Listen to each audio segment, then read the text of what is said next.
Magandang sumabay sa isang grupo ng mga siklista, lalo na kung alam mo sa sarili mo na kaya mo ang pacing nila. Pero dapat alam mo rin ang tamang pag-uugali kapag sumasabay dito. Unahin na natin ang pinaka-importante sa lahat, ang biglaang pag-break. To ang wag na wag mong gagawin kapag sumasabay ka sa grupo. Kasi pwede itong mag-cause ng karambola ng bawat isa o baka maging malala pa. Kaya kapag gusto mo lang huminto o magpapahinga, sumignal ka na, tatabi ka na o hihinto ka na para alam nila ang gagawin nila. Ang pangalawa, malikot magbike. Ito yung tipong parang si Makishima ng Yowamushi pedal kung umasta.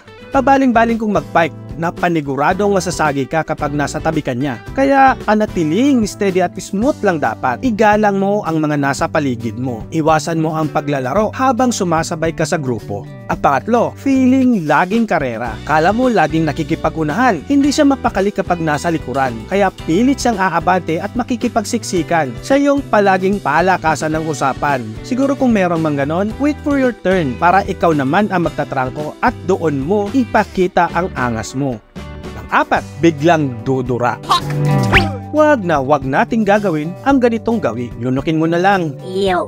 Pang-lima, amoy na tuyong pawis o may putok. Ito yung ganadong-ganado ka sa sasabayan mo nang biglang may sumasapak sa ilong mo. Amoy impacto. Either amoy na tuyong pawis sa damit o may putok. Hindi naman sa pagmamalinis. Pero sana gumamit tayo ng deodorant bago mag-ride. At kung hindi ka man naligo, at least bagong damit. Mas maganda kung jersey o dry fit para tuyo agad ang pawis. Iilan lang ito sa aking nabanggit. At kung may alam pa kayo na hindi ka nais-nais na gawi, pwede nyong i-comment ng lahat tayo ay may matutunan sa video na ito.